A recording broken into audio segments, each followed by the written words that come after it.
엄마, 다음 주에 강릉 좀 다녀올까 해. 뭐? 갑자기 무슨 여행이야? 엄마가 지금 여행 갈 때야? 나는 여기서 취업 준비한다고 이렇게 힘들어 죽겠는데. 그냥 며칠만 좀 쉬었다 올까 해서. 엄마, 제정신이세요? 지금 우석이가 어린이집 적응할 때인데 무슨 여행이에요? 우리가 얼마나 힘든지는 생각도 안 하시는 거예요? 그래도 나도 좀. 엄마 나이에 무슨 여행이에요? 창피하지도 않으세요? 애들 봐주는 게 그렇게 힘들어요? 어머님, 진짜 실망이에요. 우리 애들은 어떡하고요? 어머님은 그냥 편하게 사시잖아요. 우리처럼 직장 다니면서 고생하는 것도 아니고. 나도 이제는 뭐요? 어머님 나이에 이제 와서 무슨 여행이에요?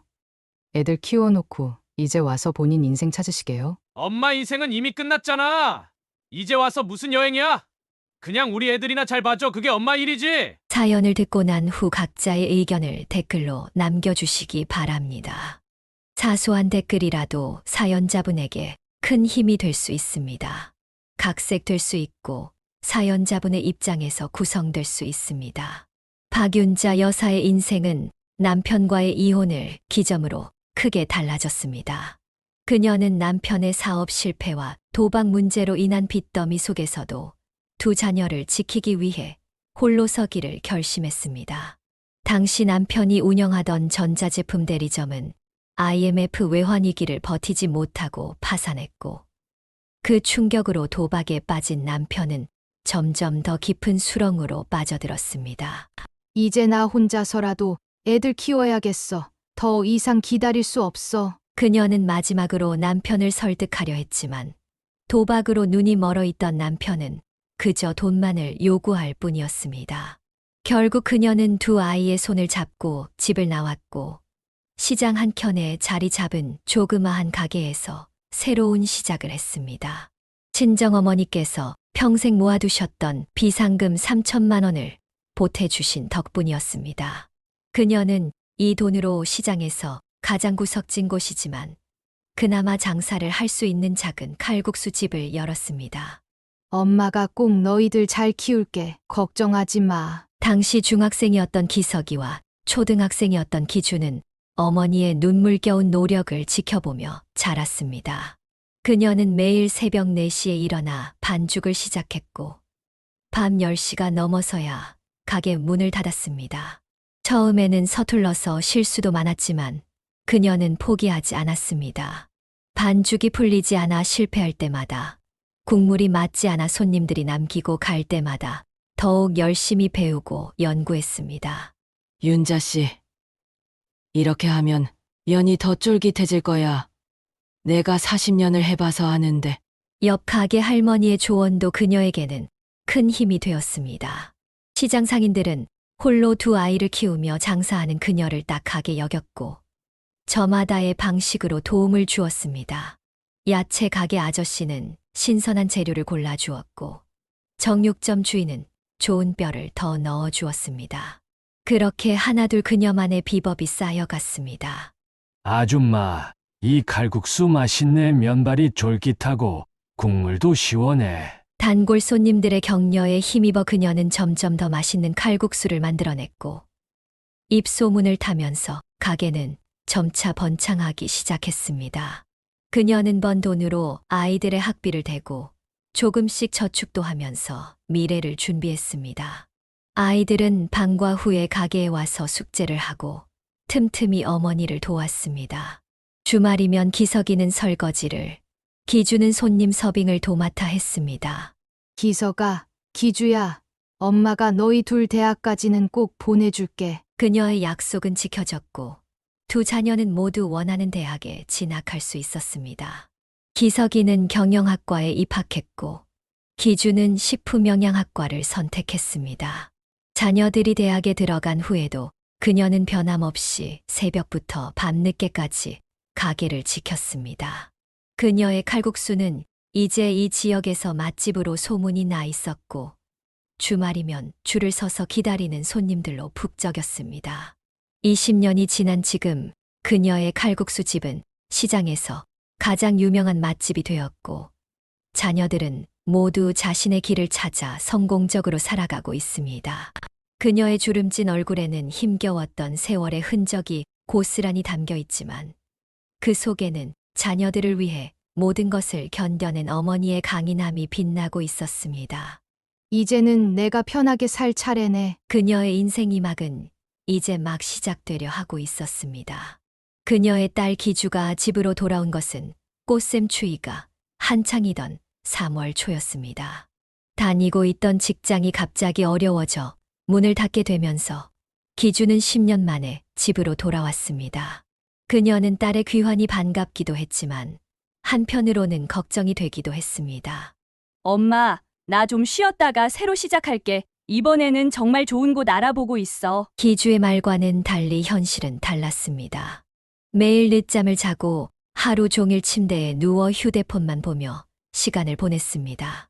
그녀는 아침 일찍 일어나 가게 준비를 하면서도 딸의 아침상을 차려놓고 갔고, 저녁에 돌아와서는 피곤한 몸을 이끌고 딸의 저녁상도 챙겼습니다. 기주야, 오늘은 엄마랑 가게 좀 가볼래? 엄마, 나 지금 좀 바빠. 나중에 갈게. 딸의 냉담한 반응에 그녀의 마음은 무거워졌습니다. 예전에는 그토록 의욕적이던 딸이 이렇게 무기력해진 모습을 보는 것이 안타까웠습니다. 시장 상인들도 기주의 귀환 소식을 듣고 반가워했지만 한 달이 지나도 가게에 나오지 않는 기주를 의아하게 생각했습니다. 윤자 씨, 기주 아직 적응 중인가 봐요. 젊은 애들은 다 그럴 수 있어요. 이웃 상인들의 위로가 있었지만 그녀의 걱정은 깊어만 갔습니다. 특히 밤늦게까지 컴퓨터를 하거나 TV를 보는 기주 때문에 그녀는 잠도 제대로 이루지 못했습니다. 가게 일로 피곤한 몸을 이끌고 와서도 딸의 소음 때문에 편히 쉬지도 못했습니다. 엄마, 내가 지금 취업 준비하느라 그래. 조금만 더 시간을 줘. 하지만 취업 준비는커녕 기주의 방에서는 온종일 드라마 소리만 들려왔습니다. 간간히 배달 음식을 시켜 먹는 것 외에는 아무것도 하지 않았고 설거지조차 그녀의 몫이 되었습니다. 방 청소를 하지 않아 쌓여가는 옷가지들과 널브러진 과자 봉지들이 그녀의 마음을 더욱 무겁게 했습니다. 기주야, 이제 좀 정리하고 새 출발해보는 게 어떨까? 엄마는 왜 자꾸 간섭하는 거야? 내가 알아서 할게. 딸의 날선 대답에 그녀는 말문이 막혔습니다. 어린 시절 그토록 야무지고 성실하던 딸이 이렇게 변해버린 것이 믿기지 않았습니다. 기석이는 바쁜 회사 생활 중에도 주말마다 들러 동생을 걱정했습니다. 엄마, 내가 기주랑 한번 얘기해볼게. 동생이 많이 힘들었나 봐. 오빠의 걱정 어린 말에도 기주는 아랑곳하지 않았습니다. 오히려 가족들의 관심이 부담스럽다며 더욱 방에 틀어박혔습니다. 그녀는 밤마다 딸의 방문 앞에서 한숨을 쉬었습니다. 젊은 날 그녀가 겪었던 시련보다도 지금 딸이 겪는 무기력함이 더 힘들어 보였습니다. 시장 상인들의 걱정 어린 목소리가 늘어갔습니다. 그녀는 이제 딸을 어떻게 해야 할지 고민이 깊어졌습니다. 강하게 나가자니 딸이 상처받을까 두렵고 그대로 두자니 딸의 미래가 걱정되었습니다. 봄이 깊어가는 동안 그녀의 마음속에는 딸에 대한 걱정으로 먹구름이 짙어갔습니다. 딸의 방에서 들리는 한숨 소리가 그녀의 마음을 더욱 아프게 했습니다. 내일은 어떻게든 딸과 진지한 대화를 나눠봐야겠다고 다짐하면서 그녀는 오늘도 피곤한 몸을 이끌고 잠자리에 들었습니다.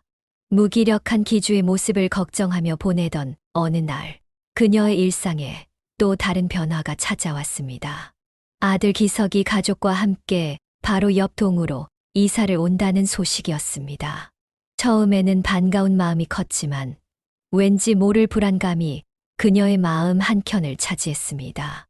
엄마, 저희 이번에 근처로 이사 가기로 했어요. 정화가 출산휴가가 끝나서. 그래.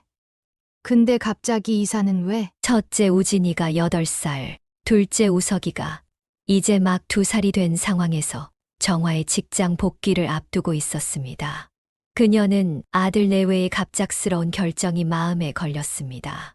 어머님, 저희가 이사 오면 자주 뵐 수 있잖아요. 아이들도 할머니랑 더 친해질 수 있고요. 정화의 말에는 겉으로 드러나지 않는 속뜻이 담겨 있는 듯 했습니다.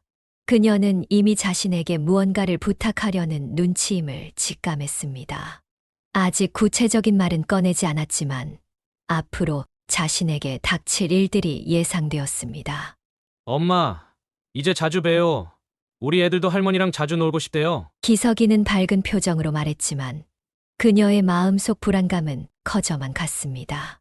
매일 새벽부터 밤까지 가게를 운영하는 것도 힘에 부치는데 앞으로 어떤 변화가 생길지 걱정이었습니다.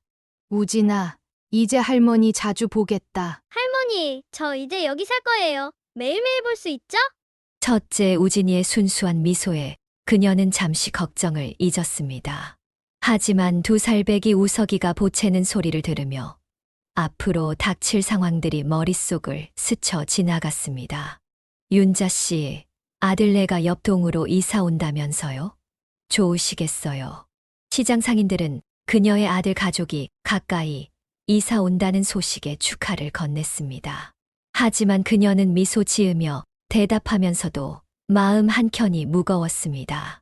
기주야, 오빠네가 옆 동으로 이사 온대. 엄마, 그래서 뭐 나 귀찮게 하지 말라고 해. 무기력하게 방에 틀어박혀 있는 기주는 오빠네 가족이 이사 온다는 소식에도 별다른 반응을 보이지 않았습니다. 오히려 아이들 소리가 시끄러울까 걱정된다는 말만 던졌습니다. 그녀는 이제 달라질 일상을 생각하며 한숨을 내쉬었습니다. 가게 일도 바쁜데 기주의 무기력증은 나아질 기미가 보이지 않고 이제 아들네 가족까지 가까이 이사를 오면서 새로운 변화가 찾아올 것 같았습니다. 어머님, 주말에는 저희 집에서 밥 먹어요. 애들이랑 같이요. 며느리의 제안에 그녀는 미소를 지었지만 마음속으로는 앞으로 자신에게 부과될 부담이 걱정되었습니다. 그녀의 예감은 틀린 적이 없었기 때문입니다. 봄바람이 불어오는 저녁, 그녀는 가게 문을 닫으며 깊은 생각에 잠겼습니다. 그녀의 예감은 결국 현실이 되었습니다. 어느 평범한 오후, 갑작스러운 전화 한 통이 그녀의 일상을 완전히 바꾸어 놓았습니다. 어머님, 죄송한데 오늘 우진이가 학원 끝나고 어머님 가게에 들르면 안 될까요? 제가 오늘 회의가 길어질 것 같아서요. 그렇게 시작된 변화는 걷잡을 수 없이 커져갔습니다. 며느리의 오늘 하루만이라는 말은 어느새 일상이 되어버렸고 우진이의 방문은 매일의 일과가 되었습니다. 할머니, 나 배고파 라면 끓여줘. 할머니는 지금 가게 일하고 있잖아. 조금만 기다려. 학원을 마치고 온 우진이를 신경 쓰느라 가게 일에도 차질이 생기기 시작했습니다. 손님이 많은 시간에도 우진이의 간식을 챙기고 숙제를 봐주어야 했습니다. 어머님, 우석이 어린이집에서 자꾸 아프다고 해서 하원 시간을 좀 당기려고 하는데 며느리의 조심스러운 제안은 곧 현실이 되었습니다. 이제 오후 3시면 어린이집 차량이 2살배기 우석이를 그녀의 집 앞에 내려주었습니다. 그녀는 이제 가게 일과 손주들 돌보기, 그리고 무기력한 딸의 문제까지 삼중고에 시달리게 되었습니다. 윤자 씨 손주들 돌보시느라 많이 힘드시죠? 그래도 내 손주들인데 어떡해요. 시장 상인들은 그녀의 달라진 일상을 걱정스럽게 바라보았습니다. 예전처럼 손님들과 이야기를 나눌 여유도 없어졌고, 때로는 갑자기 가게 문을 닫고 손주를 맡기러 가야 할 때도 있었습니다. 엄마, 내가 미안해요. 그래도 어머님밖에. 알아서 뭐하니. 내가 우리 손주들 안 봐주면 누가 보겠어. 그녀의 한숨 섞인 대답에도 상황은 나아지지 않았습니다. 오히려 점점 더 많은 역할이 그녀에게 주어졌습니다. 우진이의 학원 스케줄을 챙기고 우석이의 기저귀를 갈아주며 그 와중에도 가게 일을 놓칠 수 없었습니다. 할머니, 우석이가 또 울어요. 할머니, 나 학원 숙제 도와줘.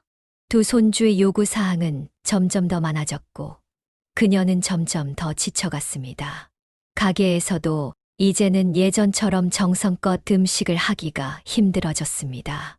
손님들은 달라진 맛을 눈치챘지만 그녀의 사정을 알기에 말을 하지 못했습니다. 윤자 씨, 이러다 건강 망가지시겠어요. 이웃 가게 주인의 걱정 어린 충고에도 그녀는 그저 웃으며 넘길 수밖에 없었습니다. 아들 내외의 바쁜 직장 생활을 알기에 또 손주들의 순수한 눈빛을 보면 거절할 수가 없었습니다. 엄마, 우리가 얼마 지나면 어린이집 선생님 구할 수 있을 거예요. 하지만 그 얼마 지나면 일하는 시간이 언제가 될지는 아무도 알 수 없었습니다. 그녀는 이제 자신의 노후가 손주들의 육아로 채워질 것임을 직감했습니다. 밤이면 찾아오는 허리 통증과 무릎의 시큰거림은 그녀의 나이를 실감하게 했습니다. 내가 이러다 쓰러지면 누가 이 집안을 책임지나. 한밤중 그녀는 깊은 한숨을 내쉬었습니다.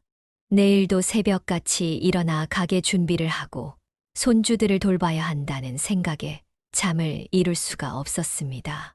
손주들의 육아로 이미 지친 그녀에게 새로운 부담이 더해지기 시작했습니다.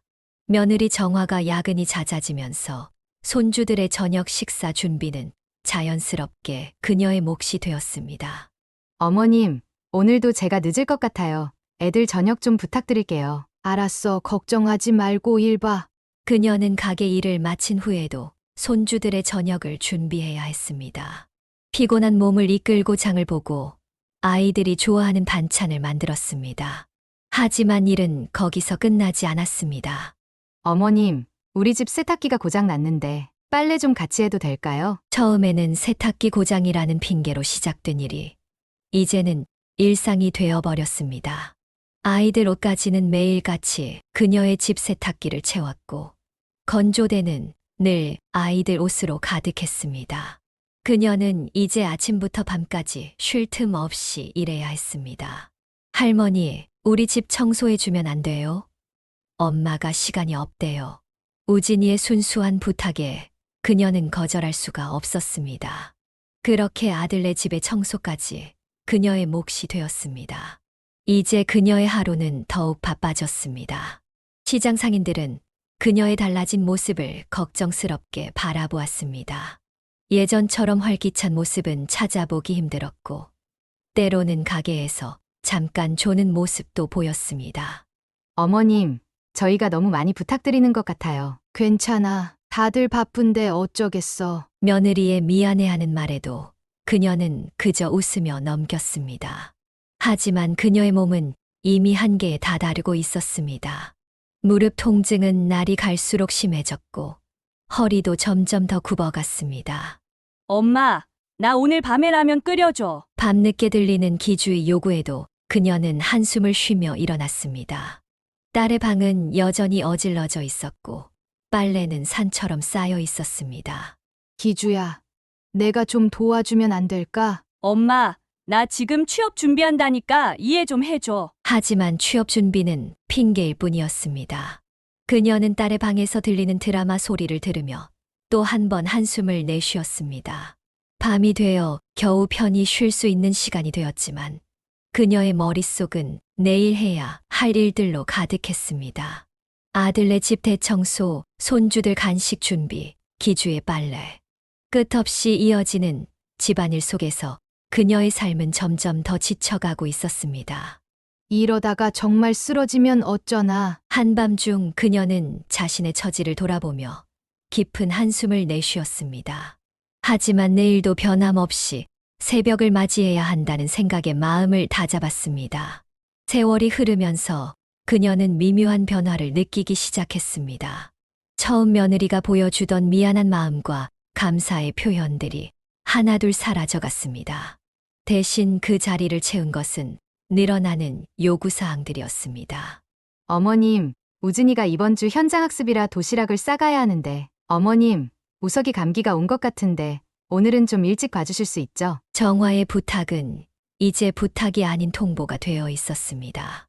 그녀가 거절할 수 있는 여지를 두지 않은 채 마치 당연한 것처럼 요구했습니다. 며느님이 요즘 좀 심하시네요. 이웃 상인들도 이런 변화를 눈치챘습니다. 예전에는 장을 보면서 시어머님 반찬거리도 함께 사다 주던 정화가 이제는 그녀에게 장보기를 부탁하는 일이 잦아졌습니다. 어머님, 제가 일이 너무 바빠서요. 우리 애들 간식도 좀 사다 주세요. 알았어. 내가 사줄게. 그녀는 한숨을 삼키며 대답했습니다. 가게 일로 바쁜 와중에도 며느리의 심부름을 해야 했습니다. 때로는 손님이 많은 시간에도 갑자기 아이들을 데리러 가야 했습니다. 엄마, 정화 너무한 거 아니야? 기석이도 미안한 마음이 있었지만 아내의 눈치를 보며 적극적으로 나서지 못했습니다.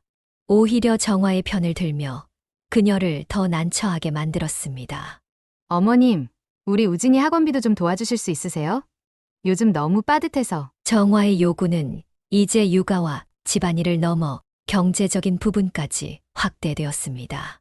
그녀는 가게 수입의 상당 부분을 손주들의 교육비와 생활비로 보태고 있었습니다. 어머님은 어차피 혼자 사시잖아요. 저희 좀 더 도와주실 수 있잖아요. 이런 정화의 말에 그녀는 깊은 상처를 받았습니다. 자신의 노후를 위해 모아둔 돈도 힘겹게 일군 가게의 수입도 모두 자식들을 위해 쓰고 있었지만 정화의 눈에는 그저 여유로운 시어머니로만 보이는 듯 했습니다. 어머님, 이번에 우리 새 냉장고로 바꾸려고 하는데. 정화의 요구는 끝이 없었습니다. 처음에는 고맙다며 음식을 해다 주던 며느리가 이제는 당연하다는 듯이 시어머니의 희생을 요구했습니다. 그녀는 이제 자신의 모든 것을 내어주고 있다는 것을 깨달았습니다. 윤자 씨, 이러다 무너지시는 거 아니에요? 시장 상인들의 걱정 어린 목소리가 그녀의 귓가에 맴돌았습니다. 하지만 그녀는 이미 뒤로 물러설 수 없는 상황이 되어버렸습니다. 손주들을 위해서라도 이 고단한 일상을 견뎌내야만 했습니다. 그래도 내 자식, 내 손주인데. 그녀는 매일 밤 잠들기 전 달라진 며느리의 태도에 마음 아파하면서도 내일은 조금 달라지지 않을까 하는 희망을 품었습니다. 하지만 그 희망은 날이 갈수록 희미해져만 갔습니다. 평화로운 주말 아침, 그녀의 일상에 예상치 못한 불청객이 찾아왔습니다. 현관 벨소리와 함께 기석이네 가족이 강아지 캐리어를 들고 서 있었습니다. 어머님, 저희가 이번에 제주도 여행을 가게 됐는데 코코 잠깐만 봐주실 수 있죠? 그녀는 순간 말문이 막혔습니다. 강아지를 무서워하는 것은 물론이고 평생 동물을 키워본 적도 없었지만 정화는 그런 그녀의 사정은 아랑곳하지 않았습니다. 어차피 어머님은 집에 계시잖아요. 밥 주시고 산책만 시켜주시면 돼요. 완전 쉬워요. 하지만 난 강아지를. 어머님, 우리 애들이 코코랑 떨어지기 싫어하는데 어떡해요? 우진이가 얼마나 울었게요. 정화의 말에는 이미 거절할 여지가 없었습니다. 우진이는 강아지 캐리어를 들고 이미 현관을 들어섰고 정화는 짐을 챙기느라 바쁘다며 서둘러 짐을 내려놓았습니다.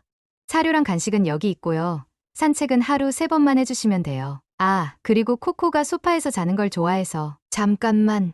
그게, 어머님, 저희 비행기 시간 돼서 가봐야겠어요. 월요일에 올게요. 코코야, 할머니랑 잘 지내. 현관문이 닫히고 그녀는 낯선 강아지와 단둘이 남겨졌습니다.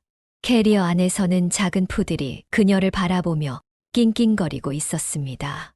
아이고, 이를 어째. 더욱 난감한 것은 가게 일이었습니다.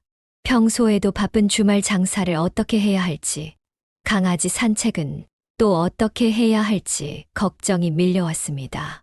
엄마, 나는 강아지 안 봐줄 거야. 방 안에서 TV를 보던 기주마저 손을 들었습니다. 결국 그녀는 혼자서 모든 것을 감당해야 했습니다. 어머님, 코코 산책 잘 시켜주고 계시죠? 아침에는 공원 한 바퀴, 점심에는. 정화의 확인 전화는 수시로 걸려왔지만 정작 그녀가 얼마나 힘들어하는지에 대해서는 전혀 신경 쓰지 않았습니다. 이제 강아지까지 돌보시게 됐네요. 시장 상인들은 그녀가 가게 문을 잠깐 닫고 강아지를 산책시키러 다니는 모습을 안타깝게 바라보았습니다. 밤에는 강아지 짖는 소리에 잠을 설치기 일쑤였고 아침에는 일찍 일어나 산책을 시켜야 했습니다. 가뜩이나 바쁜 일상에 강아지까지 더해지면서 그녀의 피로는 극에 달했습니다. 어머님, 저희가 월요일 저녁 늦게 도착할 것 같아요. 하루만 더 봐주실 수 있죠? 주말이 끝나갈 무렵 정화의 뻔뻔한 전화에 그녀는 한숨만 내쉬었습니다. 거절하고 싶었지만 이미 그럴 수 있는 상황도 아니었습니다. 알았어. 그녀는 지친 몸을 이끌고 다시 강아지 산책을 나섰습니다. 이제는 더 이상 무엇이 추가될지 모르는 일상이 두렵기만 했습니다. 봄이 지나고 여름으로 접어들면서 그녀의 건강은 급격하게 나빠지기 시작했습니다. 매일 반복되는 고된 일상과 쉴 새 없는 스트레스는 그녀의 몸과 마음을 서서히 갉아먹고 있었습니다. 요즘은 칼국수가 맛이 옛날만 못한 것 같네. 단골 손님의 말에 그녀는 멍하니 서 있기만 했습니다. 요즘 들어 자주 있는 일이었습니다. 늘 맛있다고 소문난 그녀의 칼국수가 최근에는 일정하지 않다는 평가를 받았습니다. 죄송해요. 제가 요즘 좀 말꼬리를 흐리며 그녀는 주방으로 들어갔습니다. 이제는 육수 맛을 보면서도 제대로 된 맛을 느낄 수 없었습니다. 식욕도 없어져서 하루 종일 간단한 물만 마시는 날도 많아졌습니다. 엄마, 얼굴색이 너무 안 좋아. 오랜만에 방에서 나온 기주도 그녀의 달라진 모습에 놀랐습니다. 한 달 사이에 얼굴은 헬쑥해지고 생기 없는 눈빛은 늘 멍한 상태였습니다. 어머님, 우석이가 오늘도 열이 나서 어린이집에 못 갈 것 같은데. 어머님, 우진이 학부모 상담이 있어서. 가족들의 요구는 여전했지만 그녀는 이제 그것들을 제대로 받아들일 수조차 없었습니다. 때로는 며느리가 무슨 말을 하는지 귀에 들어오지도 않았고 손주들이 무엇을 원하는지 이해하는데도 시간이 걸렸습니다. 사장님 병원 한번 가보는 게 어때요? 이웃 상인들의 걱정 어린 조언에도 그녀는 고개만 저었습니다. 병원에 갈 시간도 여유도 없었습니다. 아침부터 밤까지 쉴 새 없는 일정 속에서 자신을 돌볼 겨를이 없었습니다. 할머니 왜 이렇게 멍해 있어요? 손주들도 할머니의 달라진 모습을 느꼈습니다. 예전처럼 활기차게 반응해 주지도 않고 종종 그들의 질문에 엉뚱한 대답을 하기도 했습니다. 어머님, 이 빨래는 왜 또 하시는 거예요? 어제 했잖아요. 정화의 말에 그녀는 멍하니 빨래를 바라보았습니다. 기억이 나지 않았습니다. 언제 빨래를 했는지, 오늘이 무슨 요일인지조차 가물가물했습니다. 나도 모르겠네. 밤이면 잠을 이루지 못했습니다. 하지만 낮에는 자꾸 졸음이 쏟아졌습니다. 가게에서도 잠깐씩 눈이 감겼고 손님이 부르는 소리도 멀게만 들렸습니다. 엄마, 밥은 언제 해줄 거야? 기주의 물음에 그녀는 한동안 아무 말도 하지 못했습니다. 밥을 했는지 안 했는지 기억나지 않았습니다. 냉장고를 열어보니 언제 사놓은 것인지 모를 썩은 식재료들이 가득했습니다. 어머님, 제가 너무 많이 부탁드린 걸까요? 뒤늦게 며느리도 그녀의 상태를 걱정하기 시작했지만 이미 그녀의 몸과 마음은 한계에 다다라 있었습니다. 밤마다 식은땀을 흘리며 깨어났고 작은 소리에도 가슴이 두근거렸습니다. 이제는 정말 못하겠어. 거울 속에 자신을 바라보며 그녀는 눈물을 흘렸습니다. 한때는 강인하게 모든 것을 이겨냈던 그녀였지만 이제는 가장 단순한 일상조차 버거워졌습니다. 엄마, 이제 좀 쉬세요. 기주도 달라진 엄마의 모습에 마음이 아팠지만 어떻게 해야 할지 몰랐습니다. 그저 멀리서 지켜볼 수밖에 없었습니다. 매일 아침 그녀는 일어나기 위해 더 큰 용기가 필요했습니다. 하지만 그 용기마저도 점점 바닥을 보이고 있었습니다. 그녀의 삶은 이제 천천히 하지만 확실하게 무너져가고 있었습니다. 우울증이 깊어가던 그녀에게 30년 지기 친구 선영이 찾아왔습니다. 시장에서 우연히 그녀의 모습을 본 선영은 충격을 받고 그날로 달려온 것이었습니다. 윤자야, 너 도대체 어떻게 된 거야? 반년 만에 보는데 완전히 딴 사람이 됐네. 아니야. 그냥 좀 피곤해서. 피곤해. 너 거울 봤어? 완전 골병 들었잖아. 그만 좀 해, 이제. 선영은 그녀의 집 안을 둘러보다가 기가 막힌다는 듯 소리를 질렀습니다. 미쳤나 봐. 애들 다 키워놨는데. 이제 와서 또 애들 키우게. 며느리는 뭐 하는 거야? 지 새끼들 지가 못 키워. 선영아, 그래도 내 자식, 내 손주들인데. 자식이면 뭐해? 너 이러다 진짜 큰 병 나. 너네 며느리 진짜 뻔뻔하다. 시어머니를 이렇게 부려먹고 나중에 뭐라고 할래? 선영의 쏘아붙이는 말에 그녀는 눈물이 흘렀습니다. 누군가 자신의 입장이 되어 분노해 주는 것만으로도 마음이 풀리는 듯 했습니다. 야, 너 진짜 우울증이야. 내가 봐도 그래. 너 이러다 진짜 죽어. 당장 여행 가자. 다음 주에 나랑 강릉이라도 3일만 다녀오자. 그래도 가게는 뭔 가게? 너 그 가게 20년 동안 하루도 안 쉬었잖아. 며느리한테도 말해. 너 없으면 죽은 줄 알아야지. 선영의 단호한 말투에 그녀는 잠시 생각에 잠겼습니다. 근데 우석이는 아이고, 참나. 지가 낳은 애를 지가 못 봐. 애 엄마가 휴가 내면 되지. 안 되면 어린이집 보내면 되고. 너만 없으면 다 방법 찾아. 그래도 그래도는 무슨 그래도야? 너 죽어야 정신 차릴 것 같아? 당장 가방 싸. 내가 티켓 예매할 테니까. 선영의 강력한 주장에 그녀는 처음으로 자신의 삶을 돌아보게 되었습니다. 정말 이대로 괜찮은 걸까? 라는 의문이 들기 시작했습니다. 윤자야, 너도 이제 너 인생 살아야지. 너 나이가 몇 살인데 이렇게 희생만 해? 애들 다 크고 돈도 다 벌었으면 이제 너 행복할 때도 됐잖아. 난 그냥 우리 애들이랑 손주들 잘 되는 거 보면 그게 행복한데. 그래, 너는 그게 행복하지. 근데 걔들은 내가 행복한지 불행한지 관심이나 있어? 너 아프면 누가 널 돌봐줄 것 같아? 선영의 날카로운 지적에 그녀는 말문이 막혔습니다.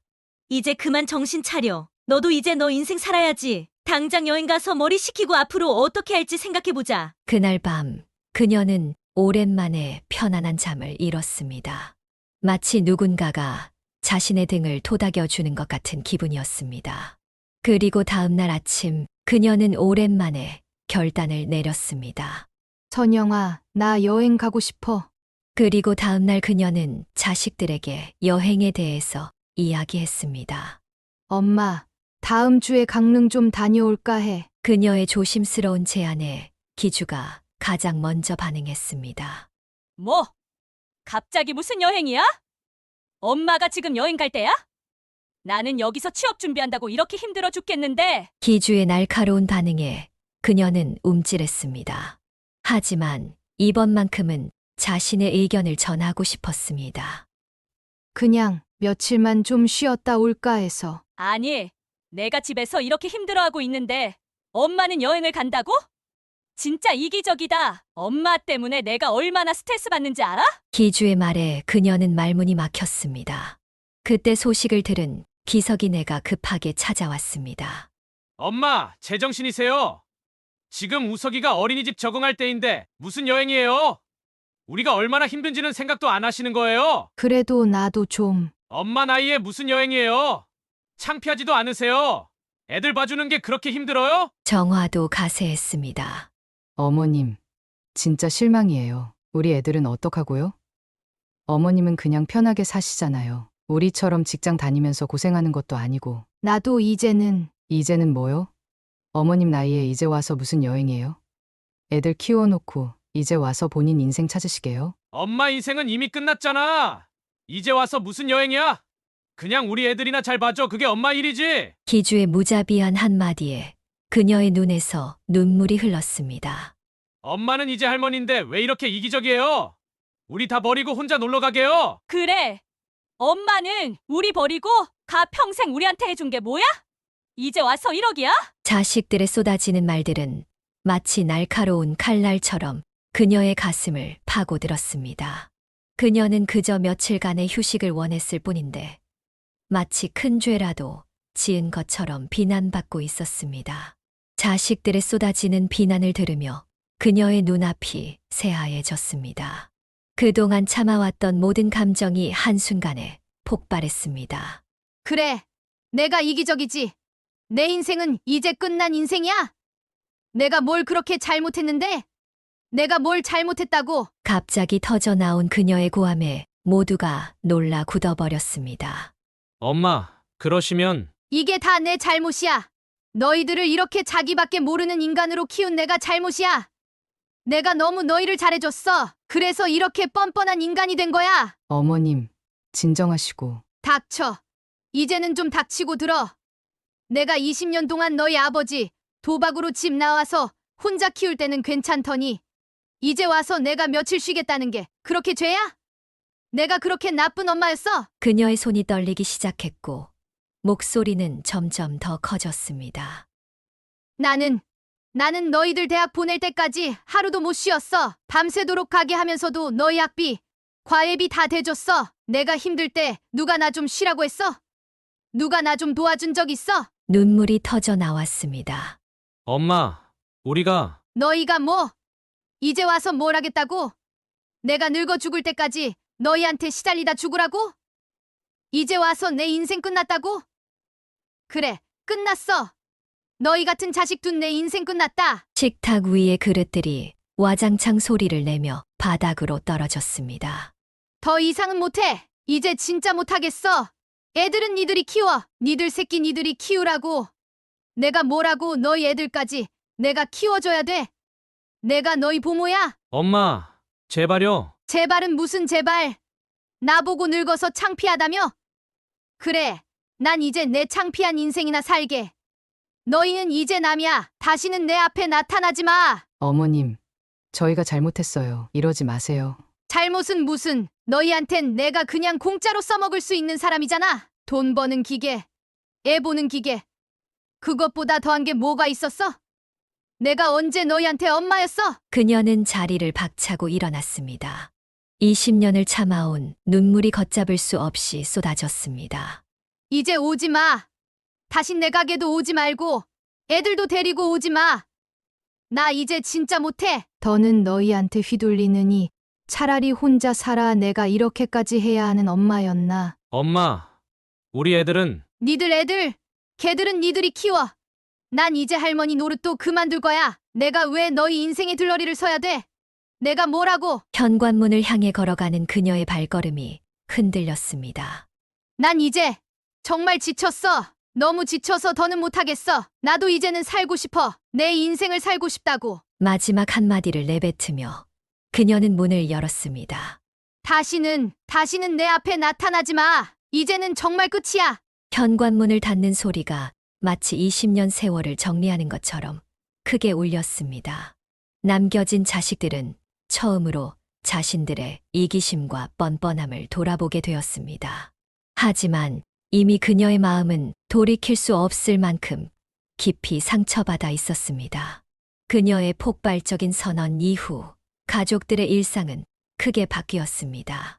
더 이상 그녀의 가게에는 자식들의 발길이 끊겼고 매일 울리던 전화벨 소리도 잠잠해졌습니다.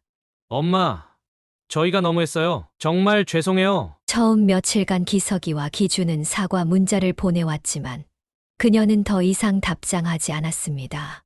20년 동안 쌓였던 감정은 단순한 사과로 해결될 수 있는 것이 아니었습니다. 이제 그녀의 하루는 완전히 달라졌습니다. 더 이상 새벽부터 허둥지둥 일어날 필요도 없었고 누군가의 끼니를 걱정할 필요도 없었습니다.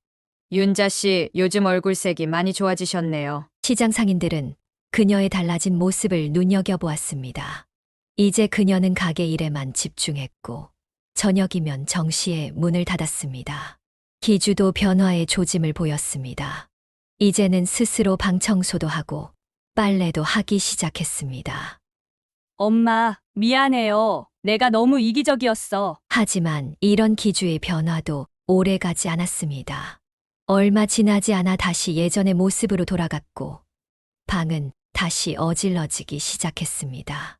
엄마, 오늘은 정말 힘들어서 라면 하나만 끓여줄래? 그녀는 이제 단호했습니다. 너도 이제 성인이야. 내 끼니는 내가 해결해. 처음으로 맛보는 편안한 일상이었지만 그녀의 마음 한켠에는 여전히 쓰라림이 남아 있었습니다. 가끔 손주들 생각이 날 때면 가슴이 아팠지만 그것도 시간이 지나면서 조금씩 무뎌져 갔습니다. 이제야 좀 살 것 같네요. 선영과의 커피 약속도 늘어났고 짧은 산책을 다니기도 했습니다. 하지만 평화로운 일상도 잠시 자식들의 불만은 서서히 다시 고개를 들기 시작했습니다. 엄마가 너무 하시는 거 아니에요? 우리가 잘못한 거는 인정하는데 기석이가 보내온 장문의 메시지에는 여전히 원망이 묻어 있었습니다. 그들은 진정한 반성보다는 상황이 불편해져서 투정을 부리는 것처럼 보였습니다. 윤자 씨, 자식들 때문에 마음 약해지지 마세요. 이웃 상인의 말에 그녀는 쓴웃음을 지었습니다. 자식들의 변화가 진심이 아님을 그녀도 잘 알고 있었습니다. 그들의 사과는 진정한 뉘우침이 아닌 불편해진 일상을 되돌리기 위한 임시 방편일 뿐이었습니다. 이제는 내 인생을 살아야죠. 그녀는 더 이상 과거로 돌아가지 않을 것임을 굳게 다짐했습니다. 비록 쓸쓸하고 외로운 길이 될지라도 이제는 자신을 위한 삶을 살아야 할 때였습니다. 평화로운 날들도 잠시 자식들은 더 교묘한 방법으로 그녀를 흔들기 시작했습니다. 특히 정화는 손주들을 내세워 그녀의 마음을 약하게 만들려 했습니다. 처음에는 단순한 전화 한 통이었습니다. 할머니, 나 할머니가 너무 보고 싶어요. 할머니, 칼국수도 먹고 싶고. 어느 날 걸려온 우진이의 떨리는 목소리에 그녀는 순간 가슴이 먹먹해졌습니다. 천진난만한 손주의 목소리는 그녀의 마음을 흔들기에 충분했습니다. 엄마, 우진이가 요즘 밥도 잘 안 먹고 맨날 할머니 얘기만 해요. 어떡해요? 어린애가 이렇게 할머니를 그리워하는데 정화의 목소리에는 교묘한 계산이 깔려 있었습니다. 그녀는 금방 알아차렸습니다. 정화가 손주들을 부추겨 이런 전화를 하게 만들었다는 것을. 아이들의 순수한 마음까지 이용하는 모습이 너무나 실망스러웠습니다. 할머니, 우석이가 열이 나서 어린이집도 못 갔어요. 자꾸 할머니 보고 싶다고 울어요. 어머님, 애들이 이러는 거 보니까 제 마음이 너무 아파요. 어머님도 손주들 보고 싶으시죠? 우리가 잘못한 거는 인정하는데 애들한테까지 이러시면. 정화의 가식적인 목소리가 그녀의 분노를 다시 끌어올렸습니다. 자식들은 이제 손주들의 순수한 마음까지 이용하고 있었습니다. 너희 둘이 짜고 할머니 괴롭히는 거야? 애들까지 이용하게? 엄마, 무슨 그런... 이제 손주들까지 이용하려고? 너희들 양심은 어디 갔어? 애들 순수한 마음까지 이용해서 나 조종하려고? 그녀의 날카로운 목소리에 정화는 말문이 막혔습니다. 하지만 이는 시작에 불과했습니다. 기주 역시 마찬가지였습니다. 이제는 직접적인 요구 대신 우회적인 방법을 써왔습니다. 엄마, 우진이가 그러는데 할머니 칼국수가 너무 먹고 싶대요. 나도 먹고 싶은데 엄마가 화가 많이 나신 건 알지만 엄마, 우석이가 어제 울면서 할머니 보고 싶다고 했대요. 나도 마음이 너무 아파서. 엄마, 우리 한 번만 더 기회를... 매일같이 반복되는 전화와 문자에 그녀는 점점 지쳐갔습니다. 자식들은 이제 손주들의 순수한 마음을 믿기로 그녀를 조종하려 했습니다. 엄마, 제가 잘못했어요. 이제 정말 반성하고 있는데 우리 애들은 왜 이렇게 벌 주세요? 할머니가 보고 싶어 우는 애들한테 이러시면 너무하잖아요. 정화의 교묘한 협박이 시작됐습니다. 이제는 노골적으로 죄책감을 주입하려 했습니다. 할머니가 우리를 미워하시나 봐, 우진아. 할머니가 우리 싫어하시나 보다. 할머니가 이제 우리 안 보려고 하시네. 아이들을 앞세워 죄책감을 주려는 시도가 계속됐습니다. 심지어는 아이들이 잠든 모습을 찍은 사진까지 보내왔습니다. 엄마, 우진이가 자면서도 할머니를 찾아요. 어머님 때문에 애들이 상처받고 있어요. 하지만 이제 그녀는 달랐습니다. 이런 교묘한 감정 조종에 더 이상 넘어가지 않았습니다. 이제 그만해. 애들까지 이용하지 마. 너희들 양심도 없어? 애들 순수한 마음까지 이용해서 나 조종하려고 하다니. 엄마, 무슨 그런 말씀을... 저희가 언제요? 내가 바보로 보여? 애들 앞세워서 나 조종하려고 하는 거 다 보여. 이제는 애들 순수한 마음까지 망치게 할 순 없어. 그녀의 분노는 다시 한번 폭발 직전에 이르렀습니다. 자식들의 뻔뻔한 행동은 그녀의 마지막 인내심마저 시험하고 있었습니다. 난 이제 너희가 무슨 짓을 해도 안 돼. 애들 이용해서 나 괴롭히는 너희들이 더 밉다. 이제는 정말 끝이야. 이제 그녀는 큰 결심을 하게 되었습니다. 단순히 거리를 두는 것만으로는 부족했습니다. 더 큰 변화가 필요했습니다. 그녀의 인생에 완전히 새로운 장을 열어야 할 때가 온 것입니다. 윤자 씨, 이참에 아예 가게도 정리하고 새 출발하는 건 어때요? 시장 상인들의 조언이 그녀의 마음에 깊이 와닿았습니다. 이제는 정말 모든 것을 새롭게 시작해야 할 때였습니다. 가을이 깊어가던 어느 날, 그녀는 자식들을 불러 모았습니다. 오랜만에 가족 모임이었지만 그녀의 표정은 무거웠습니다. 난 집을 팔기로 했어. 그리고 이사를 갈 거야. 순간 식탁에 모여있던 자식들의 얼굴이 하얗게 변했습니다. 엄마, 갑자기 무슨 소리예요? 어디로 가신다는 거예요? 어머님, 이러시면 안 돼요. 우리 애들은 어떡하고. 이제 와서 애들 얘기하지 마. 내가 왜 이런 결정을 하게 됐는지 너희가 제일 잘 알 거 아니야? 기석도 당황한 기색이 역력했습니다. 엄마, 너무 갑작스러운 거 아니에요? 우리랑 상의도 없이. 상해. 내 인생인데 왜 너희랑 상의를 해? 난 이미 결정했어. 하지만 가장 격렬하게 반응한 것은 기주였습니다. 엄마, 그럼 나는 어떡하라고? 나보고 나가서 살라고? 그래. 너도 이제 독립해. 내 나이가 몇인데 아직도 엄마한테 매달려 사니? 엄마가 미쳤어? 내가 지금 취업 준비하는 거 알면서 10년 동안 뭐 했어? 계속 취업 준비만 했어? 이제는 내 인생 내가 책임져. 기주의 눈에서 눈물이 흘렀습니다. 엄마는 내가 없어졌으면 좋겠어?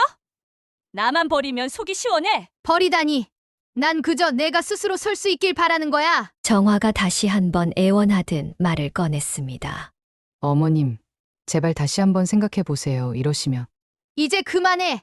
난 결정했어. 다음 달에 이사 갈 거야. 기주야, 넌 그때까지 새로운 집을 구해. 식탁에 모인 가족들의 얼굴이 하나같이 창백했습니다. 그들은 처음으로 그녀의 단호한 의지 앞에서 무력감을 느꼈습니다. 이게 다 내 탓이야. 엄마가 우리 때문에 너무 힘들었나 봐. 자식들은 이제서야 후회의 말을 늘어놓았지만 그녀의 결심은 확고했습니다. 이제 와서 그런 말 해봤자 소용없어. 그녀의 단호한 선언에 모두가 침묵했습니다. 그들은 처음으로 자신들이 그녀의 삶을 얼마나 옥죄고 있었는지 깨달았습니다. 하지만 이미 너무 늦었습니다. 엄마! 제발! 기주의 애원 섞인 목소리가 공허하게 울렸습니다. 하지만 그녀의 결심은 이미 돌이킬 수 없을 만큼 단단해져 있었습니다. 그녀는 20년간 운영해온 칼국수 가게 앞에 서서 깊은 숨을 내쉬었습니다. 이제 이곳을 떠날 시간이었습니다. 윤자 씨 정말 가게까지 정리하시는 거예요? 시장 상인들은 그녀의 결정을 믿을 수 없다는 듯 물었습니다. 20년 동안 한결같이 자리를 지켜온 그녀였기에 이 결정은 모두에게 충격이었습니다. 네. 이제는 정말 새로운 시작을 하려고요. 그래도 장사가 잘 되는데 더 생각해 보시는 건 아니에요.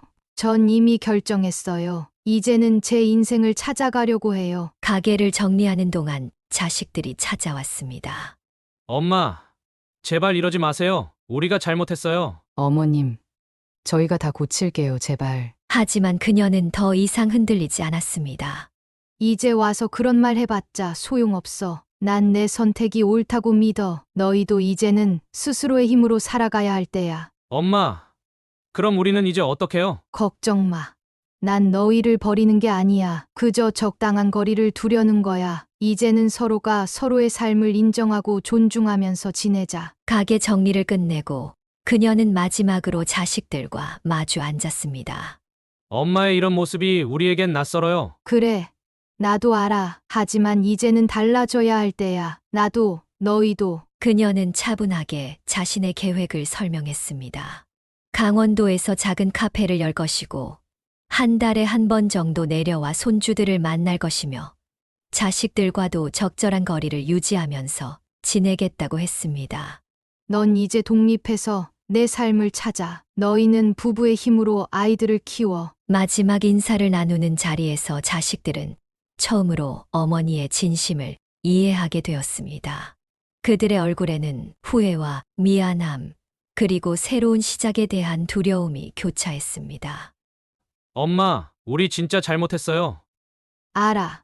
하지만 이제 우리 모두 새로운 시작을 해보자. 서로를 진정으로 이해하고 존중하면서. 그녀는 마지막으로 가게를 둘러보았습니다. 20년의 세월이 고스란히 담긴 이 공간을 떠나는 것은 쉽지 않았지만 새로운 시작을 위해서는 필요한 결단이었습니다. 이제 진짜 가시는 거예요? 시장 상인들이 아쉬움 가득한 눈으로 그녀를 배웅했습니다. 네. 이제는 제 인생을 살아보려고요. 가방을 메고 시장을 나서는 그녀를 보며 모두가 그녀의 용기 있는 결단에 박수를 보냈습니다. 그녀의 발걸음은 이제 더 이상 무겁지 않았습니다. 새로운 삶을 향해 걸어가는 그녀의 뒷모습에는 이제 당당함이 묻어났습니다. 60년을 살아오면서 처음으로 그녀는 진정한 의미의 자신의 삶을 시작하려 했습니다. 강원도에서의 새로운 삶이 시작된 지 3개월, 그녀는 처음으로 자신만의 시간을 온전히 가질 수 있게 되었습니다. 그녀는 홀로 카페를 운영했고, 카페 문을 닫은 후의 저녁 시간, 그녀는 우연히 동네 문화센터의 수채화 강좌 홍보물을 보게 되었습니다. 이런 걸 한번 배워볼까? 처음에는 망설였지만 용기를 내어 등록했습니다. 평생 손에 잡아본 것이라곤 국자와 칼국수 밀대뿐이었던 그녀가 이제는 붓을 들었습니다. 윤자 씨, 처음치고는 굉장히 섬세하시네요. 요리하시던 손맛이 그림에도 묻어나나 봐요. 미술 강사의 칭찬에 그녀는 쑥스러운 미소를 지었습니다. 처음으로 완성한 그림은 서툴렀지만 그 어떤 작품보다 소중했습니다. 이제 보니 저 바다도 그릴만 하네. 카페 창 너머로 보이는 바다를 캔버스에 담기 시작했습니다. 때로는 아침 일출을, 때로는 저녁 노을을 그렸습니다. 그림을 그리는 동안만큼은 모든 걱정을 잊을 수 있었습니다. 박 선생님, 우리 등산 동호회 한번 나오시는 게 어떠세요? 문화센터에서 만난 친구들은 그녀를 등산 모임에도 이끌었습니다. 처음에는 힘들어하던 그녀였지만 점차 산행의 매력에 빠져들었습니다. 이렇게 높은 곳에서 바다를 보는 건 처음이네요. 정상에 올라 바라보는 풍경은 그녀에게 새로운 세상을 보여주었습니다. 20년간 시장 골목에만 갇혀있던 그녀의 시야가 넓어지고 있었습니다. 윤자 씨가 찍은 사진들 정말 예쁘네요. 카페에 전시해보는 건 어때요? 등산길에서 찍은 사진들이 쌓이자 동호회 회원들이 제안했습니다. 그렇게 그녀의 카페 한쪽 벽면은 그녀가 찍은 사진과 그린 그림들로 채워졌습니다. 이런 취미가 있다는 걸 진작 알았더라면. 때로는 아쉬움이 밀려오기도 했지만 그녀는 지금이라도 이런 기쁨을 알게 된 것에 감사했습니다. 수채화 물감이 물과 만나 번지듯 그녀의 인생도 이제 새로운 색깔로 물들어가고 있었습니다. 어머, 이 그림 엄마가 그린 거예요? 명절에 찾아온 자식들은 카페 벽면에 걸린 그림들을 보고 놀라워했습니다. 그들도 이제야 엄마의 또 다른 모습을 발견한 것입니다. 할머니가 그린 거예요? 저도 배우고 싶어요. 손주들의 순수한 반응에 그녀는 행복한 미소를 지었습니다. 이제는 손주들과도 그림을 함께 그리며 새로운 추억을 만들 수 있게 되었습니다. 다음에는 도예도 배워볼까 해요. 이제 그녀에게는 하고 싶은 것들이 점점 늘어갔습니다. 더 이상 누군가의 엄마나 할머니가 아닌 자신만의 꿈을 키워가는 한 사람으로서의 삶이 시작된 것입니다.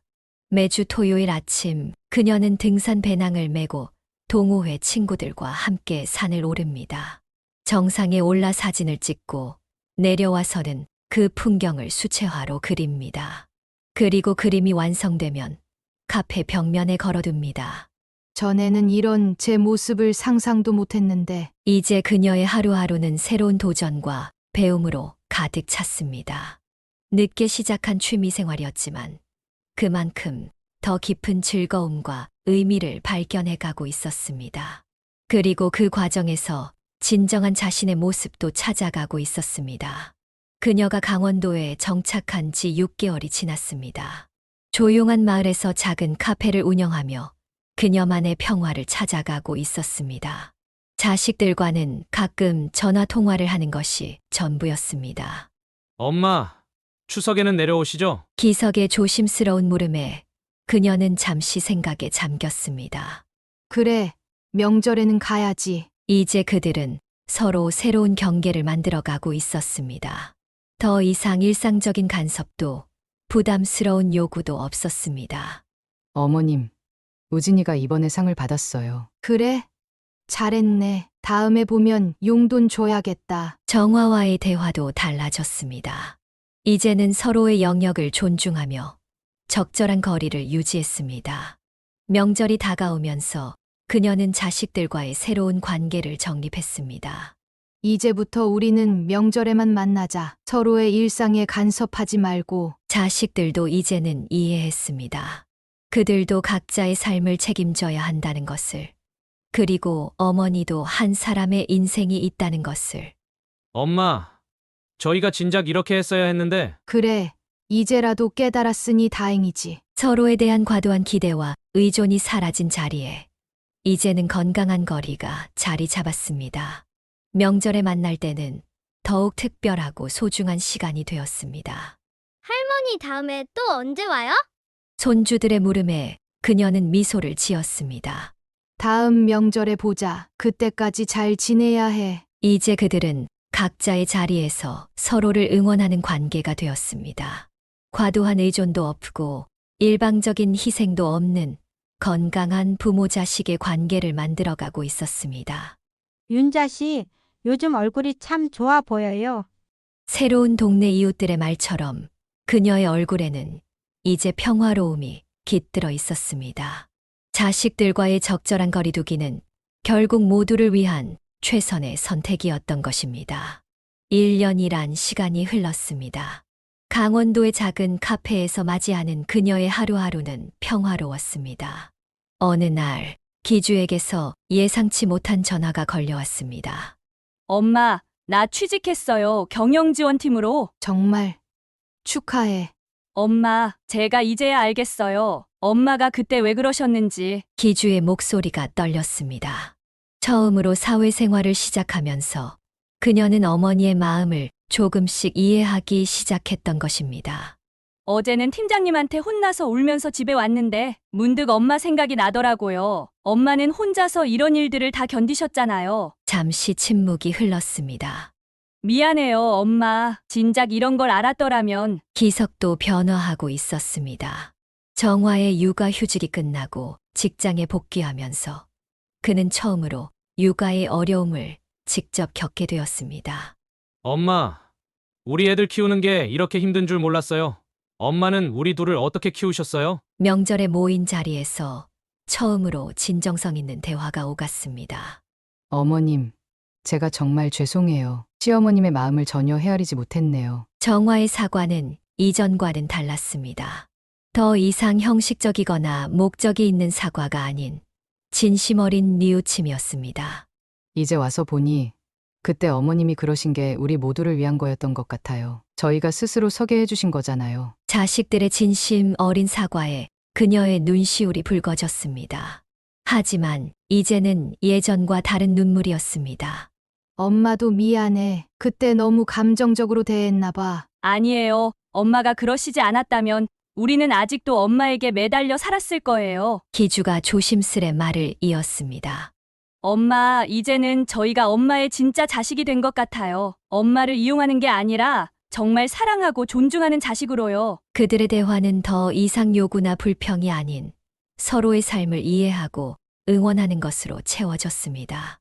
할머니, 이제 우리가 할머니 카페 도와드릴 수 있어요. 손주들도 달라졌습니다. 이제는 할머니를 찾아와 투정 부리는 것이 아니라 오히려 돕겠다고 나섰습니다. 어머님, 우리 애들 맡아달라고 하지 않을게요. 대신 가끔 보고 싶을 때 저희가 찾아뵐게요. 정화의 말에 그녀는 따뜻한 미소를 지었습니다. 이제야 진정한 가족이 된 것 같았습니다. 엄마, 이제는 저희가 효도할게요. 엄마가 하고 싶은 거 다 하세요. 저희가 응원할게요. 떨어져 있는 시간 동안 오히려 그들의 마음은 더 가까워졌습니다. 서로의 삶을 인정하고 존중하는 법을 배우면서 그들은 진정한 의미의 가족이 되어가고 있었습니다. 그래, 이제야 정말 가족다워졌네. 강원도의 늦은 봄, 그녀의 카페에는 따뜻한 웃음이 가득했습니다. 자식들과 손주들이 자발적으로 찾아와 함께 보내는 시간, 그것은 이제 더 이상 의무가 아닌 기쁨이 되었습니다. 사연을 듣고 댓글을 남겨주시기 바랍니다. 사소한 의견일지라도 사연자분에게는 큰 힘이 됩니다. 노골적인 악성 댓글은 사연자분에게 상처가 될 수 있으니 삼가주시기 바랍니다.